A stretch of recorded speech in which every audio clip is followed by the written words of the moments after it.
Hi dears, welcome back to my channel. പുതിയൊരു ക്ലാസ്സിലേക്ക് എല്ലാവർക്കും സ്വാഗതം. കഴിഞ്ഞ ക്ലാസ്സിൽ നമ്മൾ ചെയ്തത് ഡബിൾ ഹെറിംഗ് ബോൺ സ്റ്റിച്ചാണ്. ഹെറിംഗ് ബോൺ സ്റ്റിച്ചും ഡബിൾ ഹെറിംഗ് ബോൺ സ്റ്റിച്ചും ഒക്കെ നമുക്ക് ഒരു ബോർഡർ സ്റ്റിച്ചായിട്ട് യൂസ് ചെയ്യുന്ന സ്റ്റിച്ചുകളാണ്. അപ്പോൾ അതേപോലെ ആ ഒരു കാറ്റഗറിയിൽ വരുന്ന ഒരു സ്റ്റിച്ചാണ് ഷെവറോൺ സ്റ്റിച്ച്. നമ്മൾ ഇന്നത്തെ ക്ലാസ്സിൽ ഷെവറോൺ സ്റ്റിച്ച് എങ്ങനെയാണ് ചെയ്യുന്നതെന്നാണ് പഠിക്കുന്നത് കേട്ടോ. അപ്പോൾ ഈ ഒരു ഈ സ്റ്റിച്ച് ചെയ്യുന്നത് എങ്ങനെയാണ്, ഇതിൻ്റെ വേരിയേഷൻസ് ഏതൊക്കെയാണെന്നൊക്കെ ഞാൻ മുൻപത്തെ ഒരു വീഡിയോയിൽ ഈ ഒരു സ്റ്റിച്ചിന് മാത്രമായിട്ട് ഞാനൊരു വീഡിയോ ഞാൻ ചെയ്തിട്ടുണ്ട്. എന്തെങ്കിലും ഡൗട്ട്സോ കാര്യങ്ങളോ ഉള്ളവർ അതും കൂടി ഒന്ന് കാണാം കേട്ടോ. നമുക്കിത് എങ്ങനെയാണ് ചെയ്യുന്നതെന്ന് നോക്കാം. നമ്മൾ ഹെറിംഗ് ബോൺ സ്റ്റിച്ചിനും ഡബിൾ ഹെറിംഗ് ബോൺ സ്റ്റിച്ചിനും കൊടുത്തതുപോലെ 2 ലൈന് നമ്മൾ വരച്ചു കൊടുക്കുന്നുണ്ട്. സ്റ്റിച്ച് ചെയ്യാൻ വേണ്ടിയിട്ട് 2 ലൈന് വരച്ചു കൊടുത്തിട്ടുണ്ട്. അതേപോലെ ഒരു 3 ലെയർ ത്രെഡ് ചെയ്യാൻ എടുത്തിട്ടുണ്ട്. ഒരു സൈഡിൽ ഞാൻ കെട്ടിട്ട് കൊടുത്തിട്ടുണ്ട് കേട്ടോ. നമ്മൾ ഹെറിംഗ് ബോൺ സ്റ്റിച്ചൊക്കെ സ്റ്റാർട്ട് ചെയ്യുന്നത് പോലെ തന്നെ താഴത്തെ ലൈനിലാണ് നമ്മൾ ഈ ഒരു സ്റ്റിച്ച് സ്റ്റാർട്ട് ചെയ്യുന്നത്. താഴത്തെ വരിയിൽ നിന്ന് നമുക്ക് സൂചി കുത്തി മുകളിലേക്ക് എടുക്കാം. എന്നിട്ട് നമ്മളൊരു ക്രോസ് സ്റ്റിച്ച് ചെയ്തതുപോലെ തന്നെ ഈ ഒരു രീതിയിലാണ് നമ്മൾ ചെയ്ത് കൊടുക്കുന്നത്. ജസ്റ്റ് ഒന്ന് ക്രോസ് ചെയ്തിട്ട് സൂചി ഒരു പോയിന്റിൽ താഴേക്ക് കുത്തി ഇറക്കുക കേട്ടോ. അതിനുശേഷം ചെറിയൊരു ഗ്യാപ്പ് വിട്ടിട്ട് നമ്മൾ കുറച്ചുകൂടി മുൻപിലേക്ക്, നമ്മൾ സൂചി കുത്തി ഇറക്കിയതിൻ്റെ കുറച്ച് മുൻപിലേക്ക് നമ്മൾ വീണ്ടും സൂചി കുത്തിയെടുക്കുകയാണ്. എന്നിട്ട് വീണ്ടും ഈ ഒരു ഗ്യാപ്പ് പോലെ തന്നെ നമ്മൾ ഈ ഒരു സൈഡിലും ഒരു ചെറിയ ഗ്യാപ്പ് വെക്കുകയാട്ടോ ചെയ്യുന്നത്.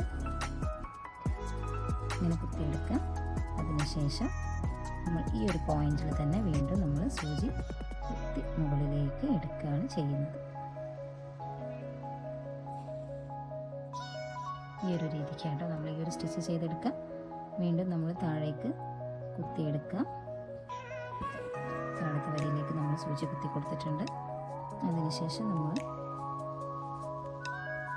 മുൻപിലേക്ക് ചെറിയ ഗ്യാപ്പിട്ട് സൂചി കുത്തുക.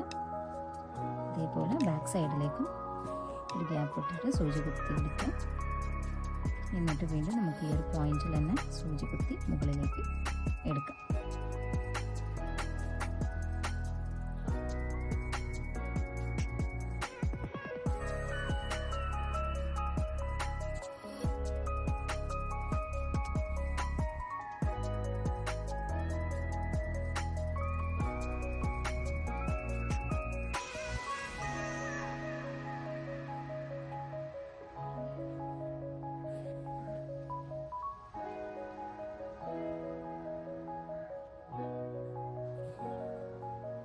അങ്ങനെ ഒരുമിച്ച് ചെയ്യുന്ന സമയത്ത് ഈ ത്രെഡ് താഴെ തന്നെയാണെന്ന് ഉറപ്പ് വരുത്തണം കേട്ടോ. നമ്മൾ ഈ സൈഡിലേക്ക് ത്രെഡ് വരാൻ പാടില്ല. ഒരുമിച്ച് ചെയ്യുന്ന സമയത്താണ് നമുക്ക് ആ ഒരു കൺഫ്യൂഷൻ ഉണ്ടാവുക. അപ്പോൾ താഴേക്ക് തന്നെ നൂല് വരുന്നുണ്ടോ എന്ന് ശ്രദ്ധിക്കുക കേട്ടോ.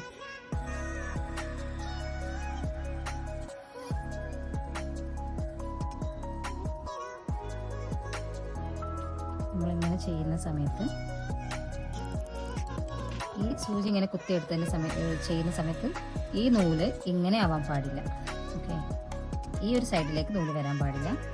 ഇങ്ങനെ ആയിരിക്കണം നൂല് വരേണ്ടത് കേട്ടോ. അതായത് നമ്മളെ സൂചി നൂലിൻ്റെ ഉൾഭാഗത്തായിട്ടായിരിക്കണം നമ്മൾ കുത്തിയെടുക്കുന്നത്. അത് പുറത്തേക്ക് വരരുത്. ഒരുമിച്ച് ചെയ്യുന്ന സമയത്ത് ആണ് അങ്ങനെയുള്ള മിസ്റ്റേക്കുകൾ നമുക്ക് വരും. അപ്പോൾ ഒരുമിച്ച് ചെയ്യുന്ന സമയത്ത് നമ്മൾ അതൊന്ന് ശ്രദ്ധിച്ച് ചെയ്താൽ മതി.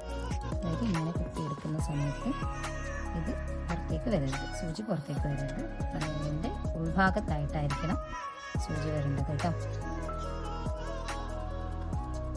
ഓരോ തവണ കുത്തിയെടുക്കുന്നതിന് പകരം നമ്മളിങ്ങനെ ഒരുമിച്ച് ചെയ്യുമ്പോഴാണ് നമ്മൾ ഇങ്ങനെ പിടിച്ച് നമ്മൾ സാധാരണ ചെയ്യുന്നത് പോലെ താഴേക്ക് കുത്തിയെടുത്ത് വീണ്ടും നമ്മൾ ഈ ഒരു ഭാഗത്ത് സ്റ്റിച്ച് കൊടുത്ത് സൂചി മുകളിലേക്ക് കുത്തിയെടുത്ത് പിന്നെ നമ്മളിവിടെ ഒരു ഗ്യാപ്പിട്ട് സൂചി താഴേക്ക് കുത്തിയിറക്കി അതിന് ശേഷമാണ് നമ്മളിങ്ങനെ ചെയ്യുന്നതെങ്കിൽ നമുക്ക് ആ ഒരു മിസ്റ്റേക്കോ അല്ലെങ്കിൽ ഒരു കൺഫ്യൂഷനോ ഉണ്ടാവില്ല. നമ്മൾ ഒരുമിച്ച് ചെയ്യുന്ന സമയത്താണ് നമുക്ക് അങ്ങനെയുള്ള കൺഫ്യൂഷൻസും കാര്യങ്ങളൊക്കെ ഉണ്ടാവുക കേട്ടോ. അപ്പോൾ അത് നിങ്ങളൊന്ന് ശ്രദ്ധിക്കണം. ചെയ്യുന്ന സമയത്ത് നല്ല കറക്റ്റായിട്ട് ചെയ്യാൻ ശ്രദ്ധിക്കുക കേട്ടോ.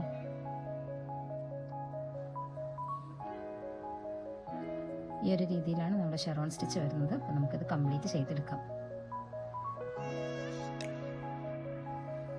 ഈ ഒരു രീതിയിലാണ് നമുക്ക് ഫൈനലായിട്ട് ഇതെങ്ങനെയാണ് ഈ ഒരു സ്റ്റിച്ച് എൻഡ് ചെയ്യുന്നത് ഞാൻ കാണിച്ചു തരാം കേട്ടോ. ലാസ്റ്റിലെ സ്റ്റിച്ച് നമ്മളിതുപോലെ ഇങ്ങനെ താഴത്തേക്ക് കുത്തിയെടുത്തിട്ട് കുത്തി ഇറക്കി കൊടുക്കുക. അതിനുശേഷം നമ്മൾ ഈ ഭാഗത്തേക്ക് ഒരു ചെറിയ ഗ്യാപ്പ് വെച്ച് സൂചി കുത്തി മുകളിലേക്ക് എടുക്കുന്നുണ്ട്. വീണ്ടും നമ്മൾ സൂചി ചെറിയ ഗ്യാപ്പ് ഇട്ട് താഴേക്ക് കുത്തി കൊടുക്കുന്നുണ്ട്. പിന്നെ നമ്മൾ ഇതിലൂടെ വീണ്ടും കുത്തി മുകളിലേക്ക് എടുക്കുന്നുണ്ട് കേട്ടോ. ഈ ഒരു രീതിയിലാണ് നമ്മൾ ഈ സ്റ്റിച്ച് അവസാനിപ്പിക്കുന്നത് ഈ ഒരു രീതിയിലാണ്. ഈ ഒരു ടൈപ്പിലാണ് നമ്മൾ സ്റ്റാർട്ട് ചെയ്യുമ്പോൾ ഇങ്ങനെയാണ് ഉണ്ടാവുക. എൻഡ് ചെയ്യുന്ന സമയത്ത് ഈ ഒരു രീതിയിലാണ് നമ്മളിത് അവസാനിപ്പിക്കുന്നത്. നമുക്കിത് ബാക്കിൽ കെട്ടിട്ട് കൊടുക്കാം കേട്ടോ.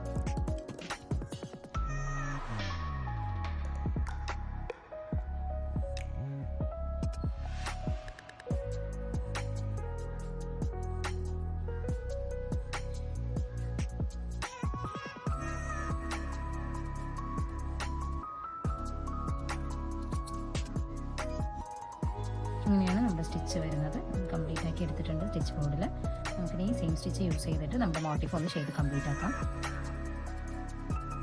അപ്പം നമ്മുടെ മോട്ടീഫിന് വേണ്ടിയിട്ട് ഈ ഒരു പിക്ചറാണ് ഞാൻ എടുത്തിട്ടുള്ളത്. നമുക്ക് നോർമൽ ചെയ്യുന്നത് പോലെ തന്നെ 3 ലെയർ ത്രെഡ് യൂസ് ചെയ്തിട്ട് നമുക്കിത് ചെയ്ത് കംപ്ലീറ്റ് ആക്കി എടുക്കാം കേട്ടോ. ഈ ഒരു ഭാഗത്തു നിന്നാണ് ഞാൻ സ്റ്റാർട്ട് ചെയ്യുന്നത്.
ഈ ഒരു ഭാഗത്തേക്ക് വരുമ്പോൾ ഞാൻ എങ്ങനെയാണ് ചെയ്യുന്നതെന്ന് കാണിച്ചു തരാം കേട്ടോ.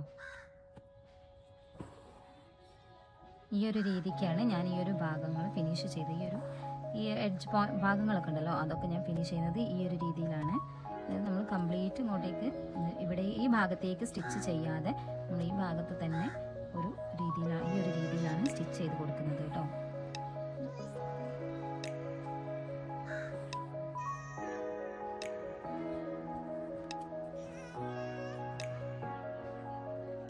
ഈ ഒരു രീതിയിലാണ് ഞാൻ സ്റ്റിച്ച് ചെയ്ത് കൊടുത്തിട്ടുള്ളത്. ഈ ഭാഗത്തൊക്കെ ഞാൻ അങ്ങനെ തന്നെ കേട്ടോ. ഈ ഒരു ഭാഗത്ത് കോർണർ ഭാഗങ്ങളിലൊക്കെ അങ്ങനെയാണ് ഞാൻ ചെയ്ത് കൊടുത്തിട്ടുള്ളത്. ഈ ഒരു രീതിയിലാണ് ഞാൻ ചെയ്തിട്ടുള്ളത്. നമുക്ക് സ്റ്റിച്ചൊക്കെ അവസാനിപ്പിക്കുന്നത് പോലെ നമുക്ക് താഴെ ഭാഗത്തേക്ക് സൂചി കുത്തിയിറക്കിയിട്ട് അങ്ങനെയാണ് ഞാൻ ഫിനിഷ് ചെയ്തെടുക്കുന്നത്. ഈ ഒരു ഭാഗം അതുപോലെ ഇതുപോലെ ഇങ്ങനെ ജോയിൻ ആയിട്ട് വരുന്ന ഭാഗമാണ്. അപ്പോൾ ആ ഭാഗത്ത് ഞാൻ ഇങ്ങനെയാണ് ഈ ഒരു രീതിയിലാണ് ഞാൻ സ്റ്റിച്ച് കൊടുക്കുന്നത്. നമ്മൾ നോർമലി ചെയ്ത് സ്റ്റിച്ച് എൻഡ് ചെയ്യുന്ന ആ ഒരു രീതിയിലാട്ടോ ഞാനത് കൊടുത്തിട്ടുള്ളത്. ഈ ഒരു ഭാഗത്ത് നിന്ന് നമുക്കത് വേണമെങ്കിൽ ഇങ്ങനെ കുത്തിയിട്ട് എൻഡ് ചെയ്യാം. എന്നിട്ട് അതിനുശേഷം നമുക്ക് ഈ ഒരു ഭാഗത്ത് സൂചി വീണ്ടും കുത്തിയെടുത്ത് നമുക്ക് സ്റ്റിച്ച് സ്റ്റാർട്ട് ചെയ്യാം കേട്ടോ.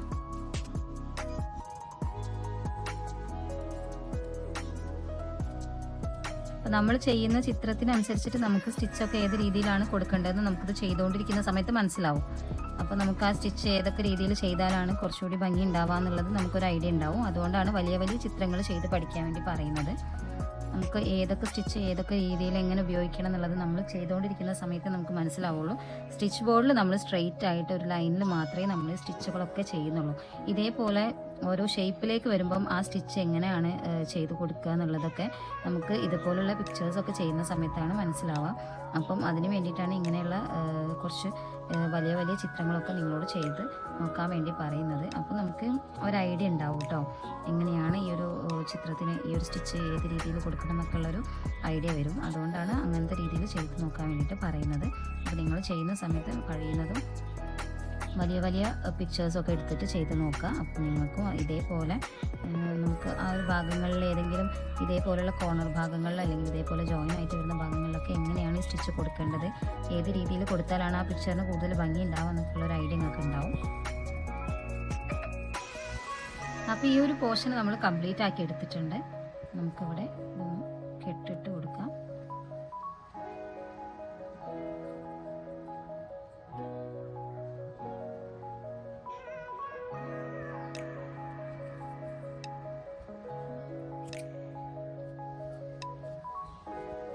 ഈ ഒരു ഭാഗം നമ്മൾ കംപ്ലീറ്റ് ആക്കിയിട്ടുണ്ട്. ഈ ഭാഗം കൂടിയാണ് നമുക്കിനി കംപ്ലീറ്റ് ചെയ്തെടുക്കാനുള്ളത്.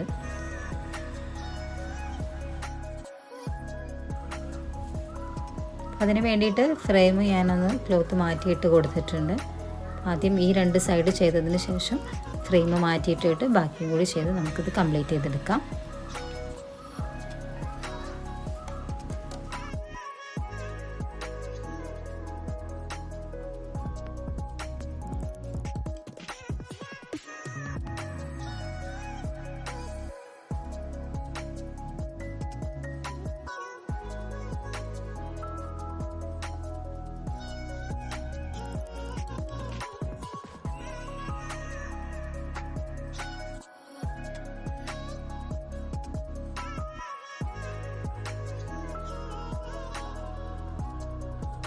ഈ ഒരു ഭാഗം കംപ്ലീറ്റ് ആക്കിയതിന് ശേഷം ഞാൻ ഫ്രെയിം ഒന്ന് മാറ്റിയിട്ട് കൊടുത്തിട്ടുണ്ട്. ഇനി ഈ 2 ഭാഗത്ത് മാത്രമേ നമുക്ക് ഡിസൈൻ ചെയ്തെടുക്കാനുള്ളൂ കേട്ടോ.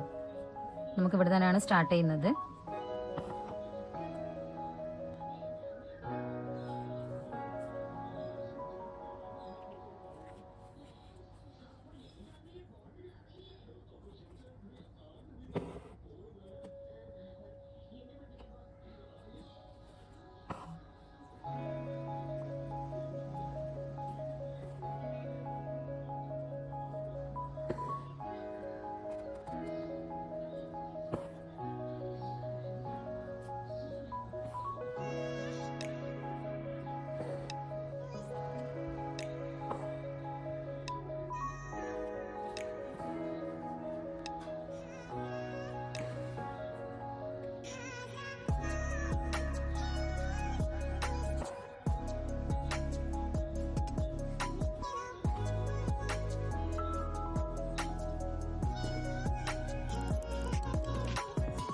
അങ്ങനെ നമ്മുടെ മോട്ടിഫ് ഞാനിവിടെ കംപ്ലീറ്റ് ആക്കി എടുത്തിട്ടുണ്ട് കേട്ടോ.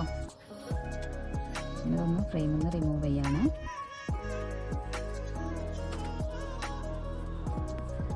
ചെറിയ ഫ്രെയിം ആയതുകൊണ്ട് 2-3 തവണ മാറ്റിയിട്ട് കൊടുത്തിട്ടാണ് നമ്മളിത് കംപ്ലീറ്റ് ആക്കി എടുത്തിട്ടുള്ളത്. ഇങ്ങനെയാണ് ഇതിൻ്റെ ഒരു ഡിസൈൻ വരുന്നത് കേട്ടോ. നമ്മുടെ മോട്ടിഫ് നല്ല അടിപൊളിയായിട്ട് ചെയ്തെടുക്കാൻ പറ്റിയിട്ടുണ്ട്. സിമ്പിളായിട്ടുള്ളൊരു സ്റ്റിച്ചാണ് നമ്മുടെ ഈ ഒരു ഷെറോൺ സ്റ്റിച്ച് വരുന്നത്. സിമ്പിളായിട്ട് ചെയ്തെടുക്കാൻ പറ്റുന്ന സ്റ്റിച്ചാണ്. ഇങ്ങനെയാണ് ഇതിൻ്റെ ബാക്ക് സൈഡ് വരുന്നത്. ഈ ഒരു രീതിയിലാണ് വരുന്നത് ബാക്ക് സൈഡ്. അപ്പോൾ നിങ്ങളെല്ലാവരും ഇതേപോലുള്ള മോട്ടിഫുകളൊക്കെ വരച്ചിട്ട് നമ്മുടെ റെക്കോർഡ് ബുക്കിലേക്ക് വെക്കാൻ വേണ്ടിയിട്ട് മോട്ടിഫൊക്കെ സ്റ്റിച്ച് ചെയ്തെടുക്കാം. എന്തെങ്കിലും ഡൗട്ട്സോ കാര്യങ്ങളോ ഉണ്ടെങ്കിൽ നിങ്ങൾ കമൻറ്റിൽ അറിയിക്കുക. അല്ലെങ്കിൽ നമ്മുടെ ഇൻസ്റ്റാഗ്രാം പേജിൽ നിങ്ങൾ ചെയ്ത വർക്കോ കാര്യങ്ങളോ ഫോട്ടോ എടുത്ത് അയച്ച് തരാണെങ്കിൽ എന്തെങ്കിലും കറക്ഷൻസ് ഉണ്ടെങ്കിൽ ഞാൻ പറഞ്ഞു തരാം കേട്ടോ. അപ്പോൾ ഇതേപോലെ നിങ്ങളും മോട്ടിഫുകൾ ചെയ്യാം.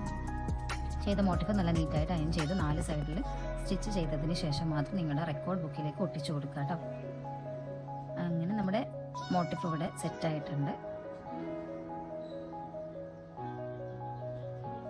എല്ലാവരും എല്ലാ സ്റ്റിച്ചുകളൊക്കെ ചെയ്ത് പഠിക്കുന്നുണ്ടെന്ന് വിചാരിക്കുന്നു. ഇനിയും പഠിച്ച് കംപ്ലീറ്റ് ആക്കാത്തവരുണ്ടെങ്കിൽ ചെയ്ത് പഠിക്കുക. നമ്മുടെ വീഡിയോസ് കണ്ടിന്യൂസ് ആയിട്ട് കാണുക. ഓരോ സ്റ്റിച്ചുകളും ഏതൊക്കെ രീതിയിലാണ് ചെയ്യുന്നത്, എങ്ങനെയൊക്കെയാണ് ചെയ്യുന്നത് എന്നൊക്കെ കണ്ട് മനസ്സിലാക്കിയതിന് ശേഷം നന്നായിട്ട് ചെയ്ത് പ്രാക്ടീസ് ചെയ്ത് പഠിക്കുക കേട്ടോ. എന്തെങ്കിലും ഡൗട്ട്സോ കാര്യങ്ങളോ ഉണ്ടെങ്കിൽ കമൻറ്റിൽ പറയാം. നമ്മുടെ വീഡിയോ ഇഷ്ടമായില്ല ലൈക്ക് ചെയ്യുക, ഷെയർ ചെയ്യുക, സബ്സ്ക്രൈബ് ചെയ്ത് സപ്പോർട്ട് ചെയ്യുക. നെക്സ്റ്റ് വീഡിയോയിൽ നമുക്ക് ഇതേപോലെ സ്റ്റിച്ചും മോട്ടിഫും കാര്യങ്ങളൊക്കെ ആയിട്ട് നമുക്ക് വീണ്ടും കാണാം. Okay, take care, by.